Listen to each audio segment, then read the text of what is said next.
समाधान। बोलिए 1008 श्री संभवनाथ भगवान की, 1008 श्री पार्श्वनाथ भगवान की, परम पूज्य गुरुवर आचार्य 108 श्री विद्यासागर जी महाराज की, पूज्य मुनि श्री प्रमाण सागर जी महाराज की, पूज्य मुनि श्री विराट सागर जी महाराज की। बंधुओं,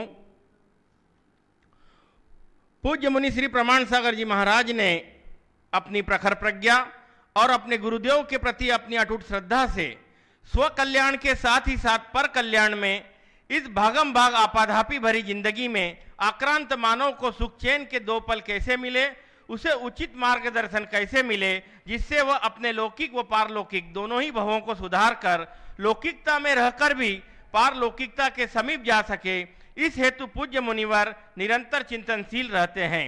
इसी चिंतन के परिणाम स्वरूप कई अनमोल मोती, कई अनमोल कार्यक्रम हमारे बीच सामने आए हैं। मैं प्रतिदिन एक एक कार्यक्रम का संक्षिप्त में जिक्र करूंगा। तो आज मैं इसी परिणाम स्वरूप एक कार्यक्रम है जो आप सब में हम सम्मिलित हैं, शंका समाधान। आज लाखों लाख लोग विभिन्न माध्यमों से इसे लाभान्वित हो रहे हैं, अपनी जिज्ञासाओं को, शंकाओं के सहज समाधान पाकर अपने जीवन और जीवन शैली को व्यवस्थित व उन्नत कर रहे हैं। आज एक बार फिर मुझे सौभाग्य प्राप्त हो रहा है आपके व पूज्य गुरुवर के बीच माध्यम बनने का। मैं सुनील जैन आप सबका हार्दिक स्वागत अभिनंदन करते हुए गुरुवर के चरणों में आपको लेकर चलता हूं सामूहिक आशीर्वाद के लिए। आप सब मेरे साथ दोहराएंगे, पूज्य गुरुवर नमोस्तु नमोस्तु नमोस्तु। आज विश्व पर्यावरण दिवस है, वर्ल्ड इन्वायरमेंट डे। इस संबंध में कोई सा क्वेश्चन आएगा और गुरुदेव निरंतर इस बारे में हमें मार्गदर्शन करते आ रहे हैं। ऑनलाइन क्वेश्चन प्रारंभ हो, गुरुदेव आपकी आज्ञा से उसके पूर्व मैं आमंत्रित कर रहा हूं भोपाल से श्री अमर जैन, अध्यक्ष टीटी नगर जैन समाज और उनके सभी साथी। गुरुवर के चरणों में त्रिवार नमोस्तु और निवेदित करते हुए पूरे भोपाल समाज की ओर से पुनः निवेदन। भगवान, ये प्रश्न हमारा तो हो भी नहीं सकता, नाम मेरा ये प्रश्न है कि जीव भव्य है या अभव्य है। मतलब हमारा ऐसा सोच रहता है कि हम कुछ अच्छा करते हैं तो हमें ऐसा लगता है कि हमने कुछ अच्छा किया, और कुछ गलत होता है तो ऐसा लगता है कि हमने कुछ गलत किया। तो कृपया मार्गदर्शन दें। एक प्रश्न अभी जागरूक हुआ है मेरे मन में महाराज। एक तो प्रश्न ये, बस एक और छोटा सा है कि हम पौधे लगाते हैं, पर्यावरण का शब्द चूंकि सुनील जी ने कहा है, तो हम पौधे लगाते हैं, लोग कहते हैं कि तुम जी पौधे बन जाओगे, तो इसका भी कुछ निदान दे दीजिएगा। देखिए, सबसे पहली बात भव्यता और अभव्यता की बात। सामान्य रूप से भव्य और अभव्य शब्द को हम लेते हैं तो भव्य यानी जो खूबसूरत सुंदर लगे, और अभव्य जो मनोहर ना हो। तो उस दृष्टि से तो आप बड़े खूबसूरत लग रहे हो, तो भव्य तो दिख ही रहे हो, उसमें कोई संशय की बात नहीं है। तो भव्य शब्द की दृष्टि से देखा जाए तो जिसकी भावभंगिमा अच्छी है, हर कोई भव्य है। अब रहा सवाल पारिभाषिक अर्थ में। जैन धर्म में भव्य उस व्यक्ति को कहा गया है, उस प्राणी को कहा गया है जो सम्यक दर्शन आदि गुणों को प्राप्त करने की योग्यता रखता है, या जिसे दूसरे शब्दों में कहें जो सिद्धि जाने की योग्यता रखता है, सिद्धि पाने की योग्यता रखता है, वो भव्य है। और जो सिद्धि के अयोग्य है उसको बोलते हैं अभव्य। अब ये बहुत सूक्ष्म है, ये किसी दिव्य ज्ञानी के ज्ञान का ही विषय है। हम कह नहीं सकते हैं कि हम किसी व्यक्ति से कह सके कि ये भव्य ही है या अभव्य है। ये हमारे भीतर की परिणति है और ये निर्हेतुक है, इसका कोई कारण नहीं है। अनादि से जो भव्य है वो भव्य ही रहेगा और जो अभव्य है वो अभव्य ही रहेगा। आपने कहा है कि किसी ने कहा पौधे लगाओगे तो पौधे बन जाओगे, तो ऐसे लोगों का उपदेश अप्रासंगिक है। हमारे यहाँ वृक्षारोपण आदि कृषि कर्म के अंतर्गत रखा गया है, और कृषि कर्म और पशुपालन को भगवान ऋषभदेव ने आर्य कर्म की संज्ञा दी। इसलिए इसमें इस तरह की बातें कहना कि पौधे लगाने से पौधे बन जाओगे, एकदम अविवेकपूर्ण कथन है। ऐसा नहीं होना चाहिए, बल्कि पौधे का नाश करने वाला पौधा बन सकता है, वो अपनी दुर्गति कर सकता है। हमें पर्यावरण का रखरखाव करना चाहिए, पर्यावरण की शुद्धि रखनी चाहिए, और भावी पीढ़ी के निर्माण के लिए हमें इसे बनाना चाहिए, बचाना चाहिए। और एक बात बहुत ध्यान से सुनने की बात है कि पर्यावरण है तभी तक धर्म है। और दूसरे शब्दों में कहूँ, जब तक धर्म है तभी तक पर्यावरण है। जिस दिन धर्म का नाश होगा उस दिन पर्यावरण का सत्यानाश होगा, उसी दिन अग्नि का विनाश होगा। पंचम काल के आखिरी दिन तक ये सब चलेगा। तो हमें इन दोनों को एक दूसरे का पूरक मानकर पर्यावरण की सुरक्षा के प्रति जागरूकता लाना चाहिए। आज इसकी बहुत ज़रूरत है और हम इस पर पूरा ध्यान दें। विश्व पर्यावरण दिवस है। कल भी मैंने इस बात पर अपना प्रकाश डाला था कि पर्यावरण को सुधारने के लिए हम जितने प्रयास कर रहे हैं वो तो हो ही, पहले कोशिश ये हो कि पर्यावरण बिगड़े नहीं, हम उतनी सावधानी रखें। नंबर श्रीमान अनिल जी जैन भोपाल, वो भी अपनी जिज्ञासा मैं प्रस्तुत कोटि करें। कोटि नमन करता हूँ। नमोस्तु नमोस्तु। गुरुवर ग्रस्त में रहते हुए कितनी प्रतिमा धारण कर सकती हैं? 10 प्रतिमा तक लेके घर में रह सकते हो, 11वें में घर छोड़ना और पड़ेगा। जैसे खेती बाड़ी करते हैं? 7 प्रतिमा तक। नमोस्तु। हाँ, अब गुरुदेव मैं ऑनलाइन प्रश्न प्रारंभ करने की इजाजत चाहता हूँ। ऑनलाइन में प्रथम प्रश्न है, शिव सागर आसाम से पूछ रहे हैं, गुरु नमोस्तु करते हुए, गुरुदेव जब कोई इंसान की मृत्यु हो जाती है तो आसपास वाले सब बोलते हैं कि ये स्वर्ग जाएगा या इसे स्वर्ग मिले, किंतु ये क्यों नहीं कहते कि उसे वापस मनुष्य बनना चाहिए, क्योंकि देवता भी मनुष्य बनने के लिए लालायित रहते हैं। तो गुरुदेव इनकी शंका का समाधान कीजिए।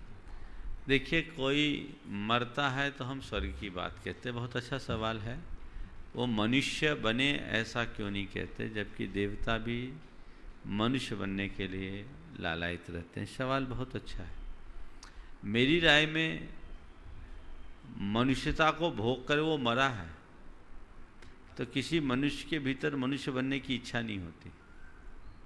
हम इसे दूसरे तरह से देखें, जब भी हमारे कपड़े फटते हैं तो जो कपड़े हम पहने हुए हैं बदलने के क्रम में वही कपड़ा पहनने की इच्छा नहीं होती, उससे कुछ अच्छा पहनने की इच्छा होती। तो ऐसे ही जो मनुष्य जीवन को जी लिया उसके हृदय में मनुष्य बनने की इच्छा कम होती है। वो चाहता है कि अब मैं देवत्व को प्राप्त करूं, स्वर्ग जाऊं, इससे कुछ अच्छा कपड़ा उसे मिले, इस भाव से वो देवत्व को प्राप्त करता है। और देवता लोग स्वर्ग में रहते रहते उकता जाते हैं, उन्हें लगता है हमसे अच्छा तो मनुष्य है। तो ये परिवर्तन का जो स्वभाव है इसलिए उसे देखा जाता है। दूसरी बात, हम मनुष्य लोग मनुष्यों की दुर्गति को आंखों से देखते हैं, हर मनुष्य के दुख हमें दिखते हैं, और एक आम धारणा ऐसी बनी हुई है कि मनुष्यों की अपेक्षा देवताओं का जीवन ज़्यादा सुखमय है। तो हम लोग मरणोपरांत व्यक्ति के प्रति ज़्यादा सहानुभूति रखने लगते हैं और इसलिए मरने के बाद उसे स्वर्ग पहुंचा देते हैं, चाहे जीवन उसका नरक जैसा भी क्यों न हो, हम उसके नाम के आगे स्वर्गीय लिख देते हैं। गुरुदेव प्रियम लवी जैन इंदौर से नमोस्तु करते हुए पूछ रही हैं कि देव शास्त्र गुरुओं के विषय में अति ज्ञानी होना ज़्यादा खतरनाक है या अज्ञानी होना, दोनों स्थिति में सर्वश्रेष्ठ उपाय क्या हो, कृपया मार्गदर्शन कीजिए। देवशास्त्र गुरु के विषय में अति ज्ञानी होना भी ठीक नहीं, अज्ञानी होना भी ठीक नहीं। अति ज्ञानी बनोगे तो बारीकियां देखोगे, तुम उनके श्रद्धालु नहीं बन पाओगे, उनसे लाभ नहीं ले पाओगे। और अज्ञानी बनोगे तो विवेक नहीं रखोगे, पूज्या पूज्य का और अंधभक्ति करके फंस जाओगे। तो उनके स्वरूप का ज्ञान रखो, अपने श्रद्धान को ठीक बनाओ और उनके माध्यम से जो कुछ भी प्राप्त करने का हमारा लक्ष्य है उसे पाने की कोशिश करो। गुरुदेव कमलेश कुमार जैन बढ़वा से नमोस्तु निवेदित करते हुए पूछ रहे हैं कि आस्था तुम्ही से, वास्ता तुम्ही से, जिंदगी का हर रास्ता तुम्ही से। तो गुरुदेव मेरी जिज्ञासा यह है कि हम जीवन में आस्था और ईश्वर से वास्ता कैसे बनाए रखें। आस्था तुम्ही से, वास्ता तुम्ही से, जिंदगी का हर रास्ता तुम्ही से। आपने पूछा हम अपनी आस्था और वास्ता को कैसे समझे। रास्ता पकड़ लो तो आस्था भी पुष्ट हो जाएगी, वास्ता भी पूरा होगा। सही रास्ते को चुनो, जीवन का लक्ष्य सुनिश्चित करो, तब हमारी आस्था पल्लवित होगी और तभी हम जिनके प्रति आस्था रखते हैं उनसे सच्चा वास्ता अपना सकेंगे। गुरुदेव नीलेश जैन घाटा बिल्लोद्धार से नमोस्तु निवेदित करते हुए पूछ रहे हैं कि घर में जो पंखा चलता रहता है उस पर धूल अधिक जमती है, किंतु जो पंखा बंद रहता है उस पर धूल कम जमती है। तो गुरुवर हम अपने जीवन में व्यवहार में किस तरह क्रियाशील रहें ताकि हम अच्छे कार्य भी करते रहें और हम पर आक्षेप रूपी धूल भी न जमे। ये प्रश्न थोड़ा अच्छा नहीं समझ में आया। मेरा अनुभव, आप लोगों का भी अनुभव होगा, बंद पंखे में धूल जमती कि चालू पंखे में जमती? हाँ, चालू में धूल जमती है। इनका कहना धूल खींचता है, वो पंखा खींच के जमती है। सही है। अब चलो, मुझे पंखे खोलने और बंद करने से ज़्यादा नाता नहीं है। अच्छा, तो बंद पंखे में धूल नहीं होती, चालू पंखे में धूल होती। जैसे अभी पंखा चल रहा है तो धूल के कण भी आ रहे क्या? हाँ, ऊपर की तरफ। चलिए, अब आता हूँ, मैं थोड़ा क्लियर कर लूँ, क्योंकि मेरा अनुभव तो मैं ये सोचता था कि पंखे बंद पड़े हैं उनमें धूल रहती है। अक्सर तो हमने ये देखा कि जो पंखे बंद हैं उनमें धूल की बड़ी गहरी परत होती है, चालू पंखे में नहीं रहते। चलिए, थोड़ी देर के लिए अगर आप कहते हैं कि चालू पंखे में धूल है और बंद पड़े में धूल नहीं है, तो प्रश्नकार ने पूछा क्या है कि जो पंखा बंद रहता है उस पर धूल कम जमती है और चालू पर अधिक जमती है, तो हम अपने जीवन व्यवहार में किस तरह क्रियाशील रहें ताकि हम अच्छे कार्य भी करते रहें और हम पर आक्षेप रूपी धूल न जमे। देखिए, आपने गाड़ी चलते देखी है, गाड़ी से धुआं कब निकलता है? जब गाड़ी चलती है। गाड़ी खड़ी होती तो धुआं चलता है क्या? नहीं ना। हम कार्बन डाइऑक्साइड कब छोड़ते हैं? जब श्वास लेते हैं तब छोड़ते हैं। अगर हम क्रियाशील नहीं होंगे तो कुछ भी वेस्टेज नहीं होगा। मल का विसर्जन कब होता है? जब भोजन करते हैं। तो एक प्रक्रिया है। अगर आपको लगता है कि पंखा चलते रहने पर भी धूल आता है, धूल से पंखे पे धूल चिपकती है, तो वो धूल का चिपकना हमारे लिए व्यर्थ नहीं है, सार्थक है। भले ही पंखे में धूल चिपकती है, पर पंखा सबको हवा प्रदान करता है। मैं कहता हूँ तुम्हें थोड़ा पसीना बहाना पड़े, तुम्हें कष्ट सहना पड़े, लेकिन तुम्हारी गतिशीलता यदि ईश्वर पर के कल्याण के लिए है तो गतिशीलता उचित है। भले तुम आराम के मोड में हो, पर तुम्हारी स्थिरता से स्वपर का कल्याण बाधित है, तो वह स्थिरता जड़ता का प्रतीक है। तो हम जड़ता युक्त स्थिरता रखने की जगह सक्रियता युक्त गतिशीलता बनाएं और उसके साथ होने वाली थोड़ी बहुत जो बातें हैं उसको नज़रअंदाज करें। धूल पंखे में इतनी नहीं होती कि हम सब की आँखों में चुभ जाए।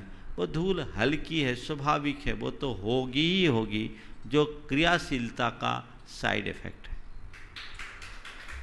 गुरुदेव प्रदीप जैन देहरादून उत्तराखंड से पूछ रहे हैं, नमोस्तु करते हुए, कि गुरुदेव आपके प्रवचनों से प्रभावित होकर ये 1.5 वर्षों से प्रतिदिन सुबह लगभग 48 मिनटों तक सामयिक एवं भक्तामर का पाठ एवं शाम को 24 मिनट प्रतिक्रमण करते हैं।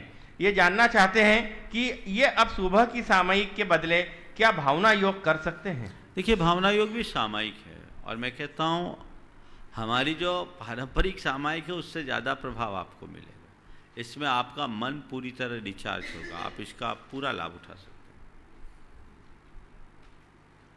अनिल मेहता उदयपुर से नमोस्तु निवेदित करते हुए पूछ रहे हैं गुरुदेव कि यदि भूल से जीवित व्यक्ति की तस्वीर पर फूलमाला चढ़ा दी जाए तो धार्मिक दृष्टि से इस भूल का क्या परिणाम होगा एवं इस भूलने की प्रवृत्ति पर कैसे अंकुश लगाया जाए? जीवित व्यक्ति के तस्वीर पर फूलमाला चढ़ा देना धार्मिक दृष्टि से नहीं, लेकिन लौकिक दृष्टि से उचित नहीं। हाँ, अगर किसी पूज्य संत के तस्वीर पर आपने फूलमाला चढ़ाई तो दिगंबर जैन संत अगर है तो जीवित हो या स्वर्गस्थ, वो वीतराग है, उनके ऊपर फूलमाला का चढ़ाया जाना एक बड़ी असाधना है। यदि चढ़ाया है तो गुरुओं के पास जाकर उसका प्रायश्चित लेना। सवाल है कि किसी व्यक्ति के तस्वीर पर फूलमाला क्यों चढ़ाते हैं? मुझसे किसी ने एक बार ये सवाल किया था कि किसी भी व्यक्ति के मरणोपरांत उसकी तस्वीर पर लोक में फूल क्यों चढ़ाते हैं? तो मैंने उसका जवाब दिया कि देखिए, हमारे यहाँ एक आम धारणा है कि मरणोपरांत व्यक्ति स्वर्ग चला जाता है, और स्वर्ग के देवी देवताओं की एक विशेष पहचान रहती है, वो पूरे जीवन अपने गले में फूलों की माला रखते हैं। तो वो स्वर्ग चला गया, उसके प्रतीक स्वरूप हम उनके तस्वीर में माला चढ़ाते हैं, जिससे पता लग जाए कि ये स्वर्गीय है, अब मनुष्य नहीं, ये देवता हो गया। ये एक दृष्टिकोण है, लेकिन ये बात जीते जी नहीं होना चाहिए। जीते जी यदि आपने किसी की तस्वीर पर माला अर्पित कर दी, यानी उनको जीते जी स्वर्ग पहुंचा दिया, जो उचित नहीं। पर गुरुदेव, जीते जी व्यक्ति स्वयं तो माला धारण कर सकता और उसे पुष्पहार पहनाते हैं, बिल्कुल, फोटो को क्यों नहीं? देखिए, तस्वीर में और व्यक्ति में अंतर है। कायदे हम तस्वीर तब करते हैं जब वो व्यक्ति हमारे सामने उपस्थित नहीं। व्यक्ति को माला पहनाना एक सत्कार का सूचक है, और तस्वीर में माल्यार्पण करना उसके भावी गति का दिग्दर्शक है। दोनों में बहुत अंतर है, इसलिए हमारी जो एक लौकिक परंपरा है, हमें उसका निर्वाह करना चाहिए। नवीन जैन सिलचर आसाम से पूछ रहे हैं, नमोस्तु करते हुए, कि गुरुदेव, पानी की भी अजीब दास्तां है। पानी कहता है कि प्यास लगे तो लोग मेरे पास आते हैं, प्यास बुझने पर फिर लोग परवाह नहीं करते। मेरी आंसू तभी निकलते हैं जब दुख आता है, पर पानी भी क्या अजीब चीज है। नजर उन आंखों में आता है जिनके खेत सूखे हैं। जिनके खेत सूखे हैं। खेत सूखे हैं, क्या बात। देखिए, बात बिल्कुल सही है। जब प्यास लगती है तो लोग पानी के पीछे भागते हैं, प्यास बुझ जाती है तो पानी की उपेक्षा करते हैं। आंसू के साथ जोड़ करके इन्होंने कितनी अच्छी बात कही कि पानी की भी क्या गजब दास्तां है। पानी उनकी आंखों में नजर आता है जिनके खेत सूखे हैं। देखिए, पानी और आंखों का पानी, इन दोनों में अंतर समझिए। सामान्य पानी हमारे जीवन का आधार है। कहते हैं जल ही जीवन है, बिना जल के हम अपने जीवन के क्रम को आगे नहीं बढ़ा सकते। तो सामान्य पानी हमारे जीवन का आधार है, उसे हम प्राणाधार भी कह सकते हैं, जो हमारे लिए बहुत उपयोगी है और हमें उसका लाभ लेना चाहिए।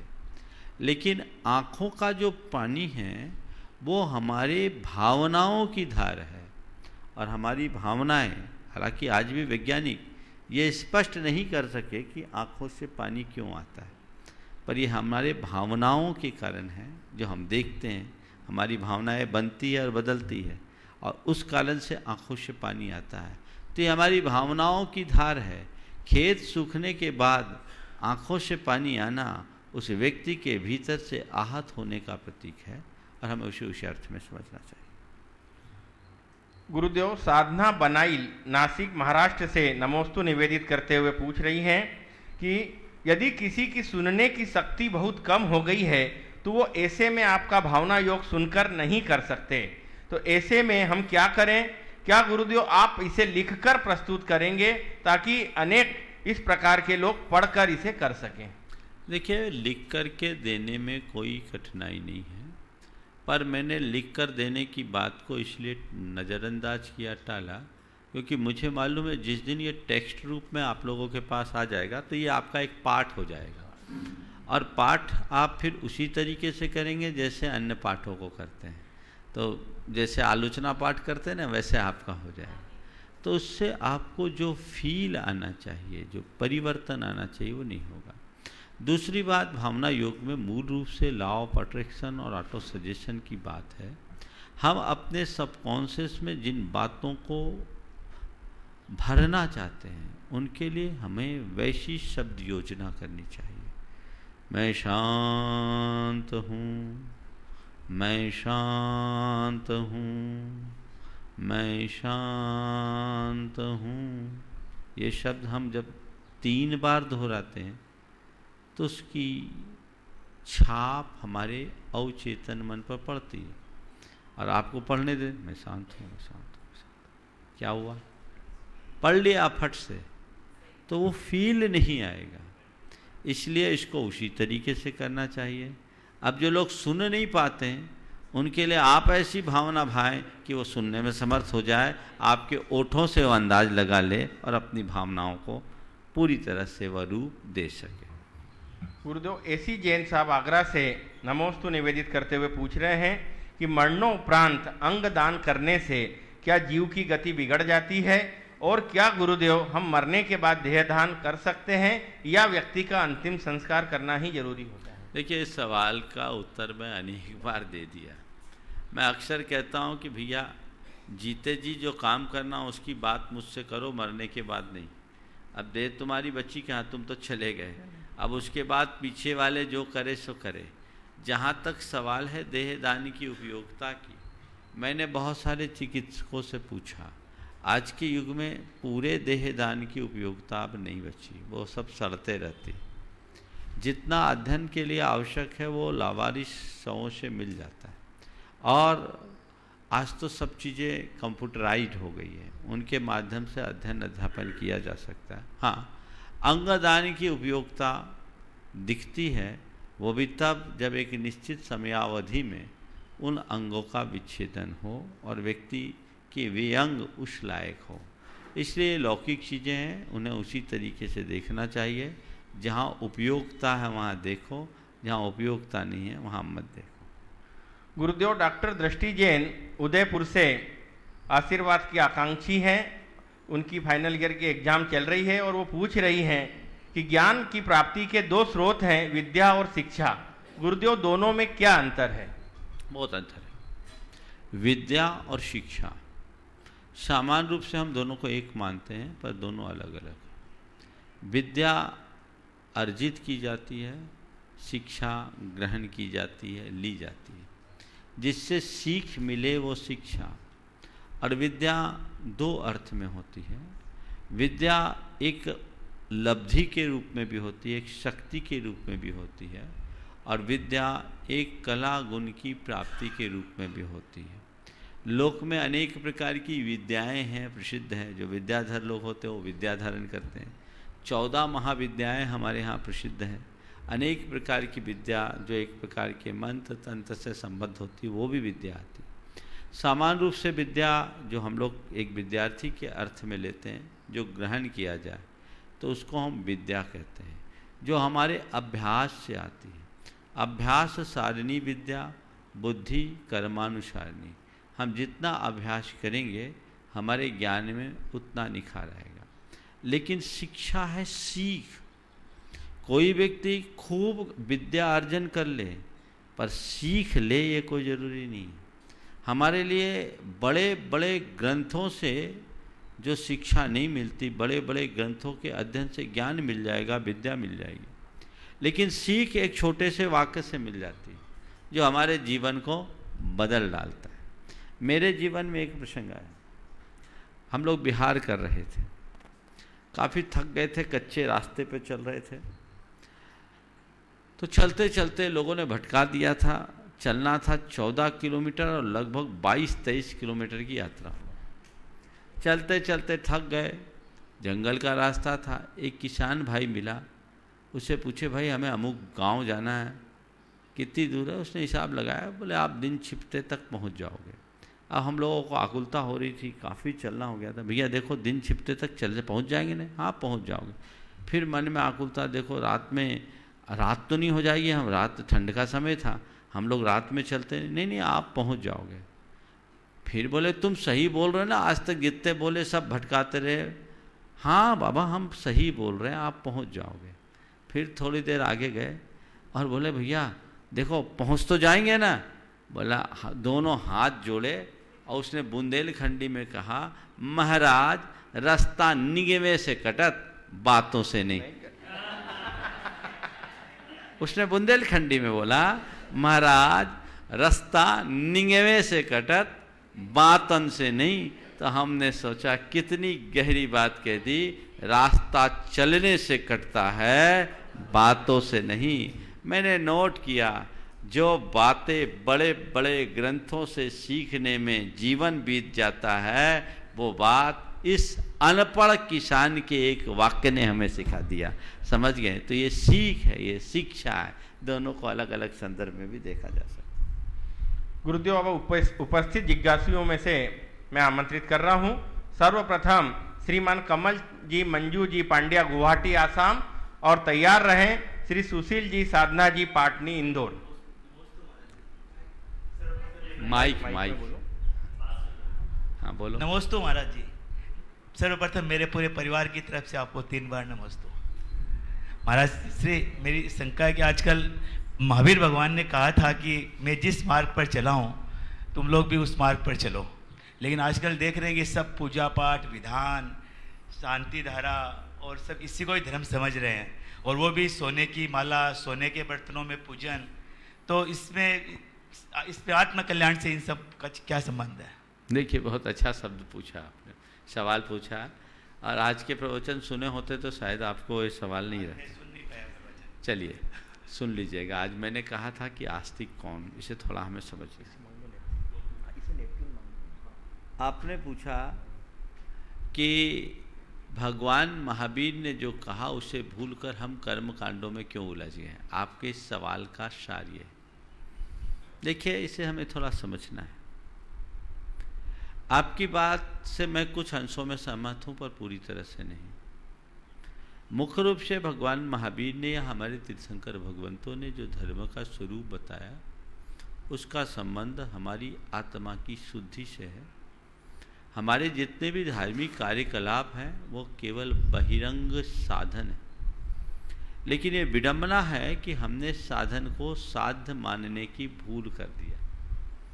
और जब साधन को साध्य मानने की भूल हो जाती है तो मूल साध्य हमसे छिटक कर दूर हो जाता है और हम साधन को पकड़ के रख लेते हैं। भगवान ने पूजन करने का उपदेश दिया, ऐसा नहीं कि भगवान ने पूजन का उपदेश नहीं दिया, पर पूजन किसके लिए किए करना, ये प्रयोजन भी हमें बताया। हमने पूजन के उपदेश को पकड़ लिया पर उसके प्रयोजन को भुला दिया। भगवान का कहना था राग से वीतरागता की ओर बढ़ो। हमने राग को इस तरह पकड़ा कि वीतरागता हमारे हाथ से चला गया। इसके परिणाम स्वरूप ढेर सारी अतिरंजनाएं आज हमारी परंपराओं में आ गई। उन विकृतियों से बचना चाहिए। जहाँ तक सवाल है पूजा पाठ और धार्मिक क्रियाकलापों का, वो गलत नहीं है, पर उनमें रूढ़ हो जाना गलत है। हमें मूलभूत तत्व ज्ञान की तरफ ध्यान देना चाहिए, ले जाना चाहिए। हमारा लक्ष्य अपनी चेतना की विशुद्धि का होना चाहिए, आत्मा को निर्मल बनाने का होना चाहिए। और जहाँ तक सोने चांदी के बर्तन का सवाल है, आप अपनी समृद्धि के अनुरूप जो लगा सके लगाइए, पर ये भान में रखिएगा कि सोने के पात्र से पूजा करने से तुम्हारे जीवन को कितना लाभ होगा कह नहीं सकते। सोने की पात्र से पूजा करने से तुम्हें कितना लाभ होगा कहा नहीं जा सकता, पर तुम अपनी पात्रता यदि सोने जैसी बना लोगे तो तुम्हें वो लाभ होगा जो कहीं नहीं मिलेगा। तो अपने अंदर की पात्रता को बढ़ाइए। हम देवपत खेवपत की उस कहानी को याद करें जिसने ज्वार के दाने चढ़ाए थे, तो जो ज्वार के दाने भी रतन बन गए थे। ये भावना का फल है। हाँ, अगर तुम्हारे पास शक्ति है, सामर्थ्य है, अनुकूलता है तो तुम उनका उपयोग करो, लेकिन इसे हमेशा स्मरण रखो, वो हमारी भक्ति की अभिव्यक्ति का आधार होना चाहिए, हमारे वैभव की अभिव्यक्ति का नहीं। ठीक है। सुशील साधना जी पाटनी इंदौर, और उसके बाद तैयार रहें श्रीमती इंदिरा काला। नमस्तु। गुरुदेव, द्रव्य, गुण और पर्याय का वैज्ञानिक स्वरूप क्या है? देखिए, आपने ऐसा सवाल किया है, अगर विस्तार से बोलूं तो पूरा समय चला जाएगा। आपकी बात को बहुत सार में बताता हूं। हमें द्रव्य, गुण और पर्याय के विषय में थोड़ा ठीक तरीके से समझना चाहिए। आजकल एक चर्चा में बात आती है कि जब तक द्रव्य, गुण, पर्याय को हमने नहीं जाना तो अपने जीवन में क्या जाना। वस्तुतः इसे मैं एकदम आम व्यक्ति के शब्दों में कहना चाहूँगा, अपनी वास्तविक स्थिति का जब तक हम ठीक तरीके से बोध नहीं करते तब तक हमारे जीवन का कल्याण नहीं होता। वस्तु के स्वरूप का हमें ज्ञान होना चाहिए। हम द्रव्य, गुण और पर्याय की परिभाषा रट लें, ये द्रव्य, गुण, पर्याय का बोध नहीं है। हम अपनी अवस्थिति का ठीक तरीके से बोध करें। मैं कौन हूँ, मेरा क्या है, मेरी मूल अवस्थिति क्या है और मुझे क्या करना चाहिए, ये अगर हम समझ लेते हैं तो जीवन में बहुत बड़ा बदलाव होगा। आपने पूछा है द्रव्य गुण और पर्याय का वैज्ञानिक स्वरूप क्या है। हमारे यहाँ तो इतना कहा कि अगर भगवान को द्रव्य गुण और पर्याय से जान लोगे तो तुम सम्यक दृष्टि हो जाओगे। इससे बड़ा प्रभाव क्या होगा? यानी तुमने भगवान के समक्ष जाकर के शीश नवाया, पर ये तो जानो भगवान क्या है, भगवत्ता क्या है, भगवान के अंदर के गुण क्या है और भगवान का जो स्वरूप है वो क्या है। यदि ये समझ लोगे तो जीवन में बहुत बड़ा बदलाव घटित होता है और उससे हमारे जीवन में स्थिरता आती है। तो उसे ध्यान रखकर चलना। श्रीमती इंदिरा जी काला, सत्वास जैन समाज अध्यक्ष, अपने सभी साथियों के साथ खड़े हो जाएं और उसके बाद तैयार रहें अनन्या जैन, NHDC नर्मदा नगर। नमोस्तु नमोस्तु नमोस्तु। समस्त सत्वास जैन समाज की तरफ से नमोस्तु। महाराज श्री आचार्य श्री के आशीर्वाद, आचार्य श्री के दुर्लभ रत्न दुर्लभ सागर जी महाराज के निर्देशन में सत्वास में एक पाषाण का जिनालय का निर्माण हो रहा है। हमारा आपसे निवेदन है कि आपके कदम यदि उस ओर बढ़े तो सोने में सुहागा होगा। नमोस्तु। महाराज श्री, मैं जानना चाहती हूँ कि हमारा जो युवा वर्ग है वो जैन धर्म से थोड़ा भटक रहा है, तो उनको उनके भटकाव को हम कैसे बचाएं और उनके रुझान को कैसे बढ़ाएं। कुछ बच्चे तो बहुत आगे बढ़ रहे हैं और कुछ बच्चे भटक रहे हैं, तो उनको भटकाने से कैसे बचाएं? देखिए, सवाल जब भी आता है तो मुझे थोड़ा सा कम समझ में आता है। हम लोग कहते हैं युवा वर्ग भटक रहा है, ये आरोप युवाओं पर क्यों? बड़े कहाँ सुधरे हुए, ये भी तो देखिए। और बड़े ठीक तरीके से सुधरे होते तो युवाओं को शुरू से सही राह दिए होते तो ये नहीं होती स्थिति। युवाओं पर हम आरोप लगाने की जगह उनकी स्थिति को समझने की कोशिश करें।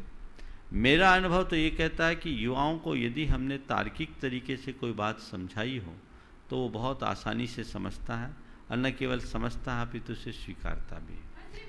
ओम सुनो सुनो, तो वही तो आ रहा हूँ, वहीं आ रहा हूँ। युवाओं को आप धर्म करने के विषय में केवल आप क्या कहते हैं, मंदिर जाओ, पूजा करो, गुरुओं के पास जाओ, उनसे वो उकताता है।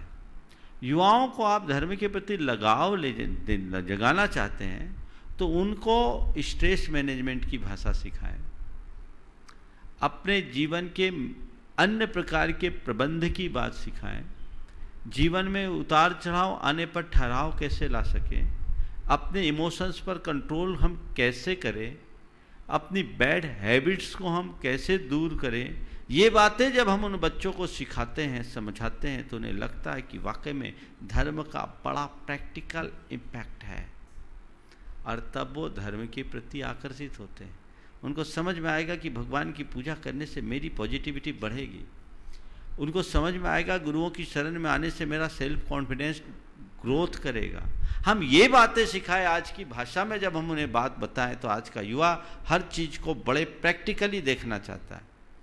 हम लोग तो कहते हैं तू मंदिर नहीं जाता, तू कैसा अधर्मी है, तू तो नीच है, नरक चला जाएगा, पता नहीं क्या क्या बोल देते हैं आप लोग।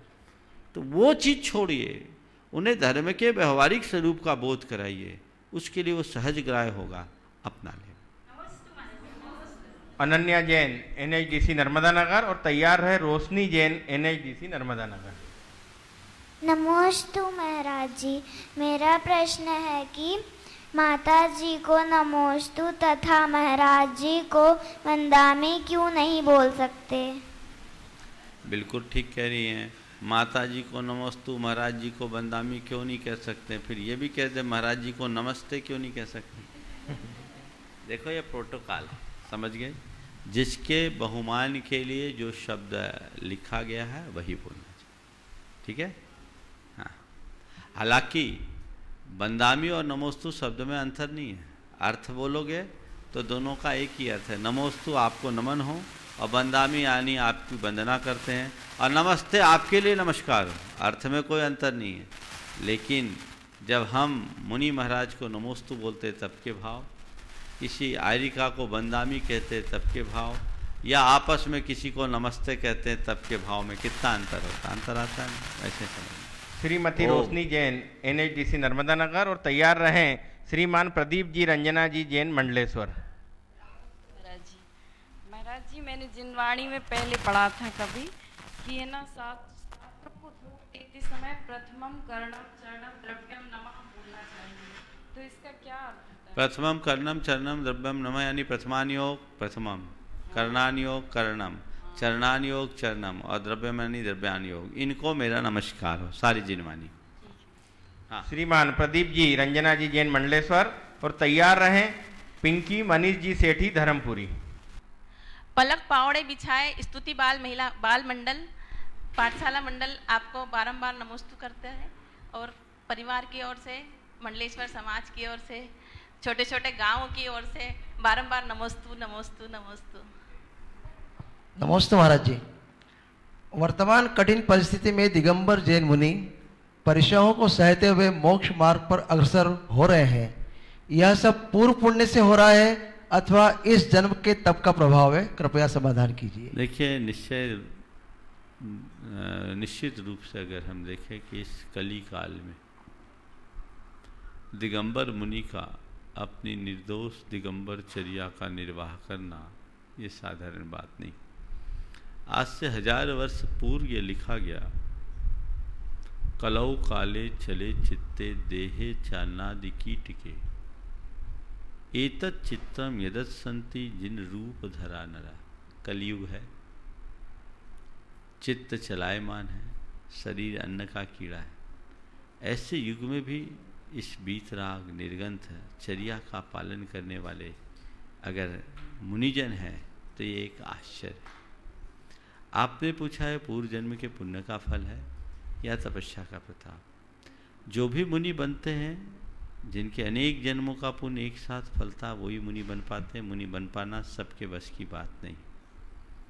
अब रहा सवाल वर्तमान में, तो अतीत के पुण्य और वर्तमान का तप दोनों जब मिल जाता है तब कोई मुनि अपने मुनिपन को टिका पाता है, पुण्य मुनि बना पाता है और तप मुनिपने को टिका देता है। पिंकी मनीष जी सेठी धर्मपुरी तैयार रहें। राजीव जैन श्रीमती मेघना जैन ललितपुर। गुरुवर के चरणों में बारंबार नमोस्तु नमोस्तु नमोस्तु। गुरुवर ऐसा कहा जाता है कि व्यवहार अगर अच्छा हो तो मन ही मंदिर है, आहार अगर अच्छा हो तो तन ही मंदिर है, विचार अगर अच्छे हो तो मस्तिष्क ही मंदिर है, अगर तीनों अच्छे हो तो जीवन ही मंदिर है। तो गुरुवर हम इन तीनों को एक साथ हमारे जीवन में कैसे साधे कि हमारा जीवन भी मंदिर बन जाए? अपने जीवन को मंदिर बनाने का लक्ष्य रख लो और एक ही उपाय है।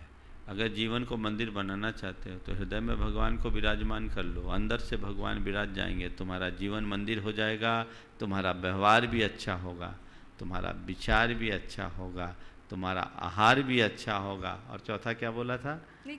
तीनों। तो आचार विचार आहार विहार और व्यवहार तीनों अच्छा होगा तो जीवन अपने आप सुंदर बने। नमस्ते गुरुवर। गुरुदेव के मंगल आशीष से उनकी प्रेरणा से एक कार्यक्रम प्रारंभ हो रहा है, जैन जनगणना जागरूकता अभियान। सारे देश में ये चलेगा।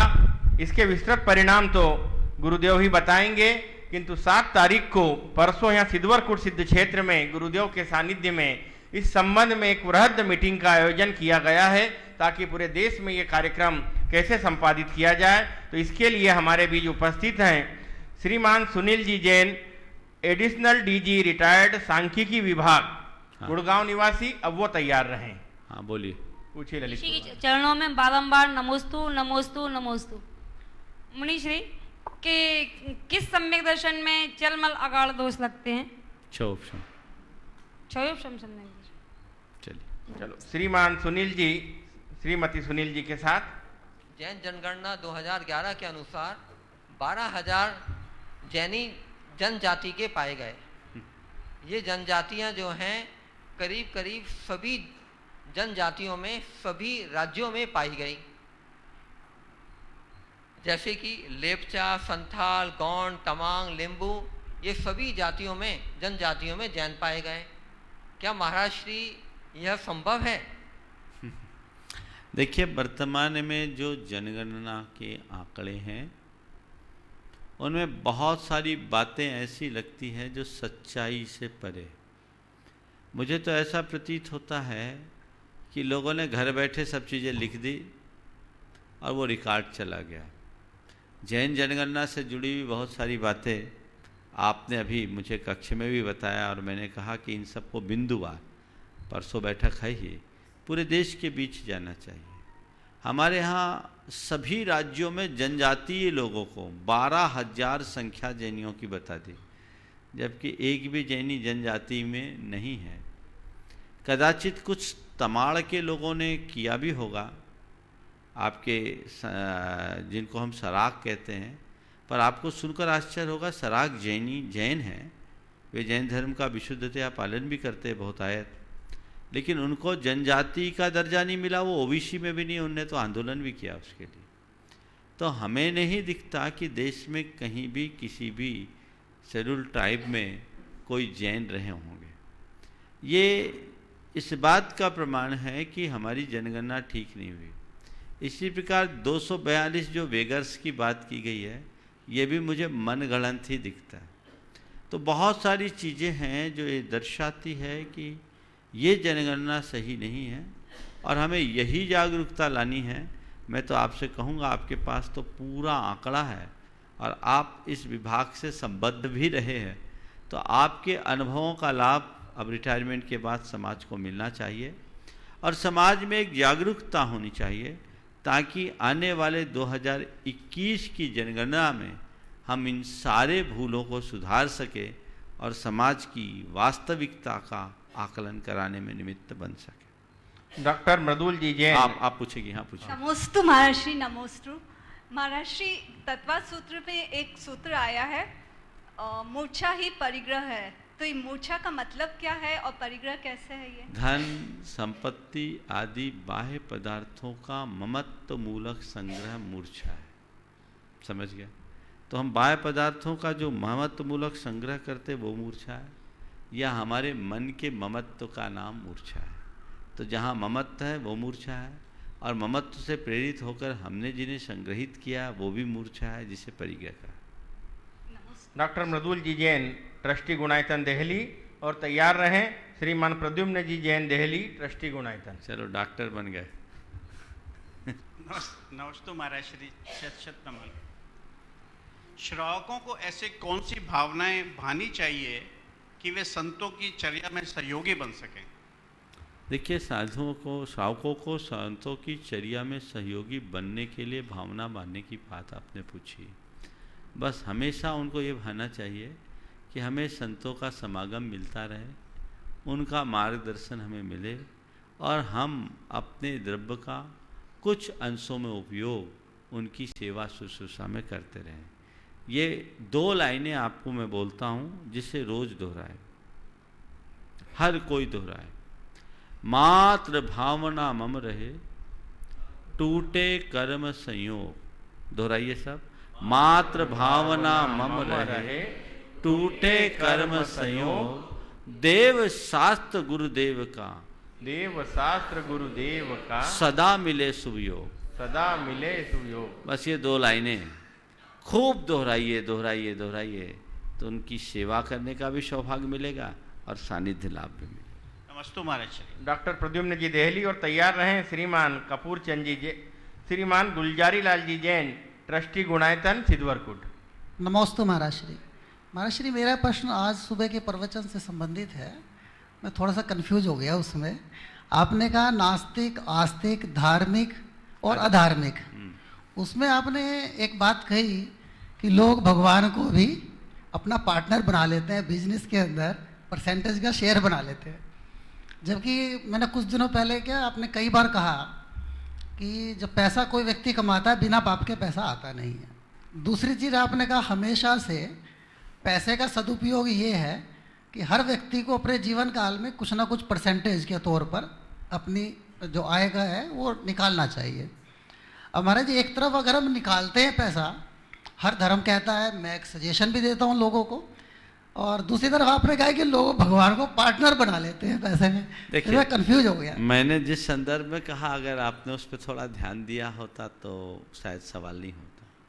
मैंने ये नहीं कहा कि आप अपने पैसे का दान भगवान के चरणों में अर्पित करो, या एक मन में संकल्प लो कि अपनी कमाई का इतना हिस्सा हम भगवान के एक सेवा में अर्पित करेंगे। उसमें कोई दोष नहीं। अनैतिक कार्य कर रहे हो और भगवान को पार्टनर बना रहे हो, तस्कर लोग भगवान के पास जाके मनौती मना रहे हैं, वहाँ उनको पार्टनर बना रहे हैं।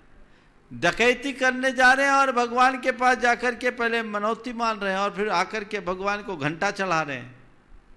तो ये कौन सी आस्तिकता? ये तो भगवान के साथ खुला धोखा है ना।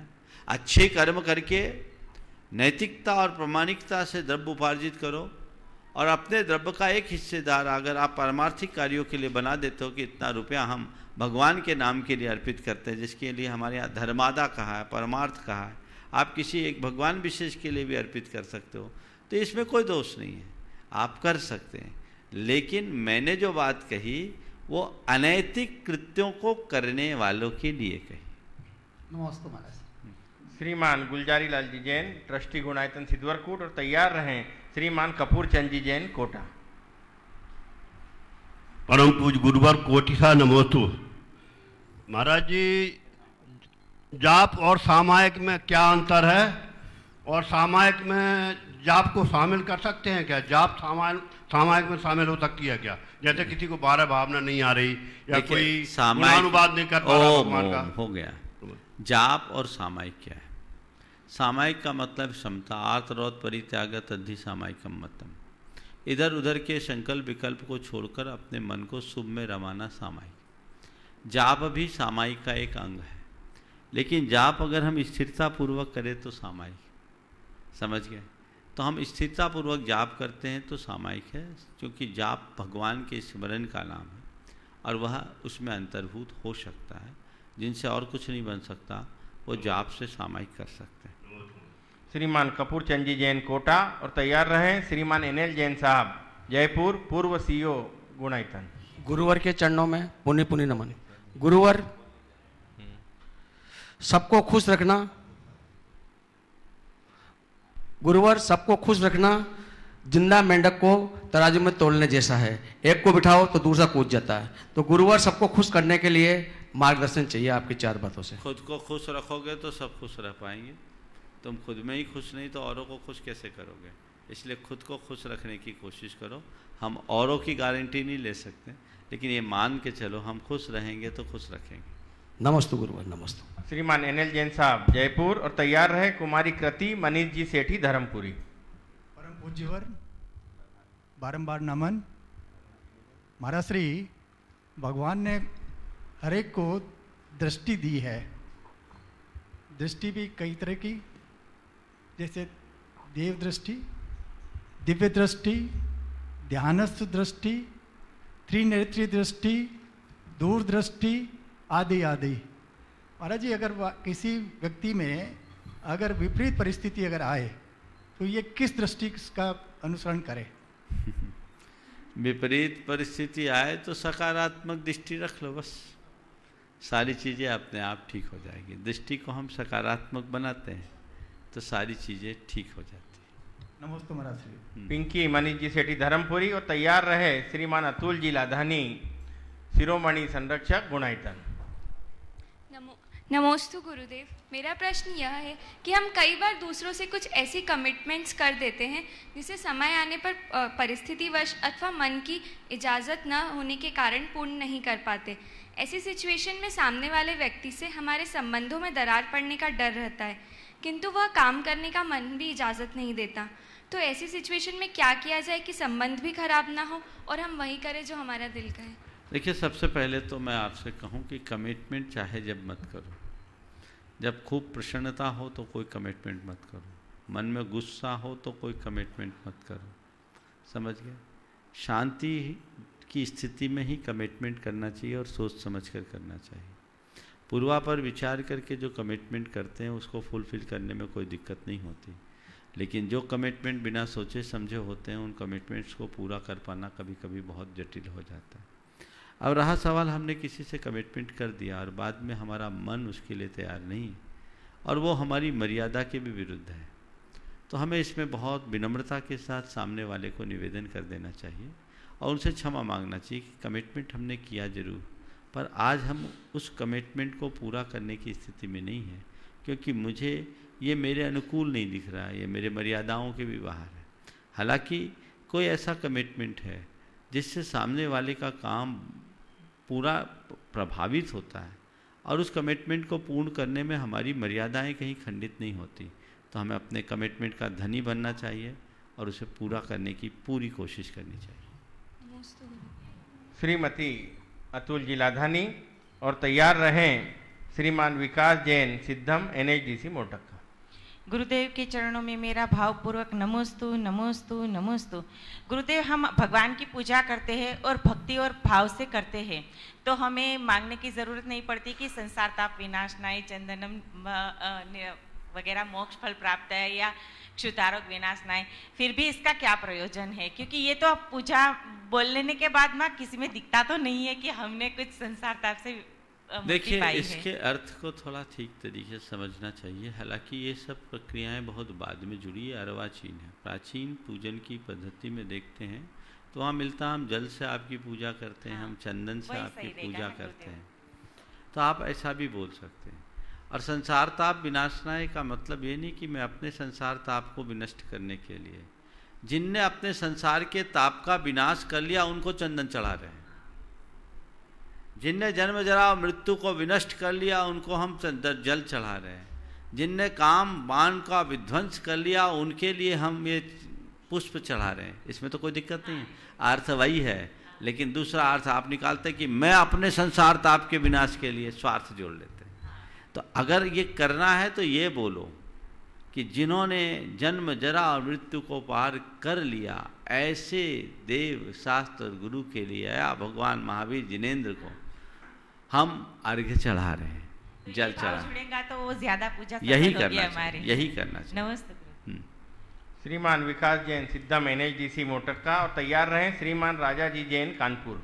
गुरुवार के चरणों में मेरे और मेरे परिवार की ओर से नमोस्तु नमोस्तु।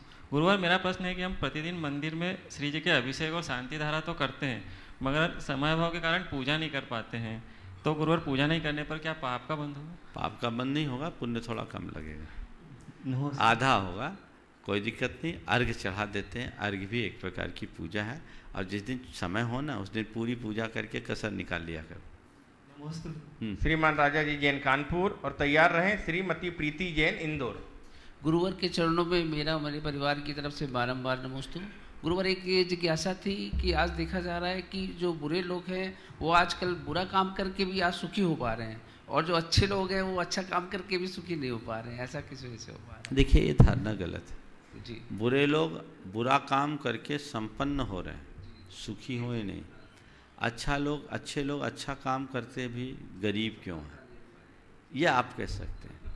सुखी नहीं है, सुखी होना और संपन्न होना दोनों में अलग अलग बात है। संपन्न होना कोई बड़ी बात नहीं है, पैसा कमाना कोई बड़ी बात नहीं है, बल्कि मैं ये कहूँ बुरे तरीके से पैसा कमाना सरल है, सही तरीके से पैसा कमाना थोड़ा कठिन है। जो लोग बुरे कर्म करते हैं वो संपन्न हो सकते हैं, लेकिन अगर उनके निकट जाकर देखोगे तो उनके जीवन में जितना टेंशन है उतना शरीफ और भद्र लोगों के जीवन में नहीं।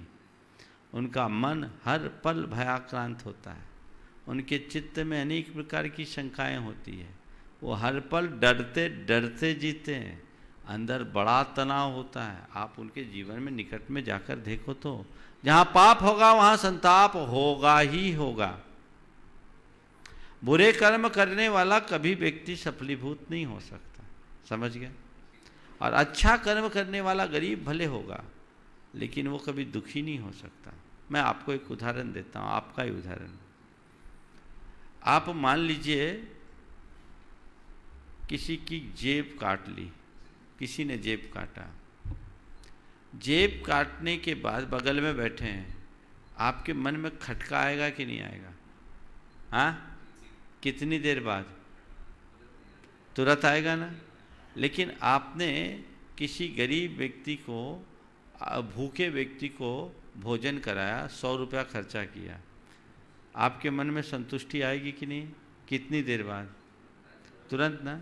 तो पहले वाले व्यक्ति के साथ आपने गलत काम किया, आपको टेंशन आया, और बाद में आपने एक अच्छा काम किया, आपको संतोष मिला, मिला ना? हुआ? तो टेंशन आपको मिला। पहले वाले काम में आपने कुछ कमाया है और बाद वाले काम में आपने कुछ लगाया है, लेकिन कमा करके भी आप टेंशन में हैं और यहाँ गंवा करके भी आप खुश हैं, आपका अनुभव बताता है। समझ गए? तो बुरे आदमी कमा करके भी दुखी हैं और धर्मी आदमी गंवा करके भी सुखी हैं, इसमें सोचने की कोई बात नहीं।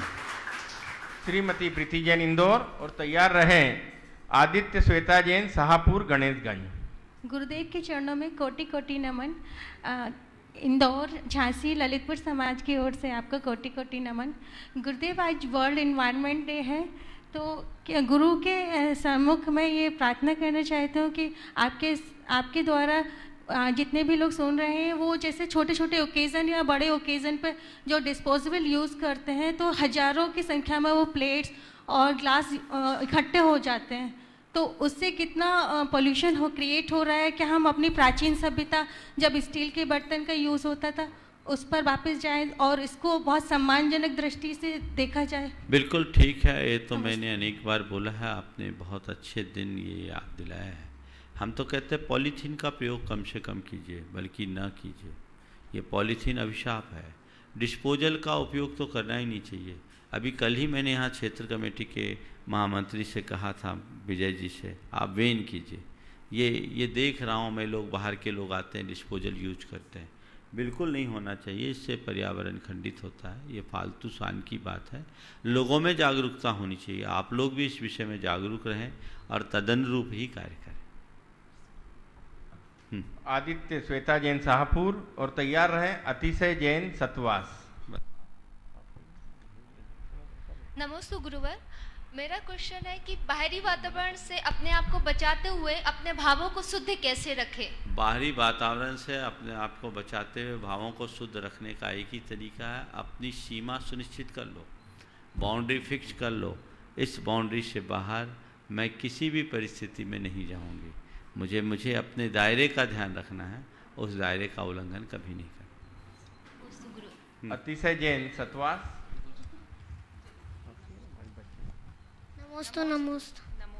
नमस्ते महाराज जी, मेरा प्रश्न ये है कि साधु केशलोच के समय कंडे की राख का ही क्यों उपयोग करते हैं? राख सबसे शुद्ध राख होती है, समझ गए? और उस राख में हाथ जो है फिसलता नहीं है, चिकनाई रुक जाती है, और कंडे की राख एंटीसेप्टिक का भी काम करती है, इसलिए हम लोग उसका प्रयोग करते हैं। इस प्रकार आज के इस सत्र को परम पूज्य गुरुदेव के चरणों में नमन अर्पित करते हुए यहीं पर विराम। बोलिए परम पूज्य आचार्य गुरुवर श्री विद्यासागर जी। पूज्य मुनि श्री प्रमाण सागर जी महाराज की, पूज्य मुनि श्री विराट सागर जी महाराज की।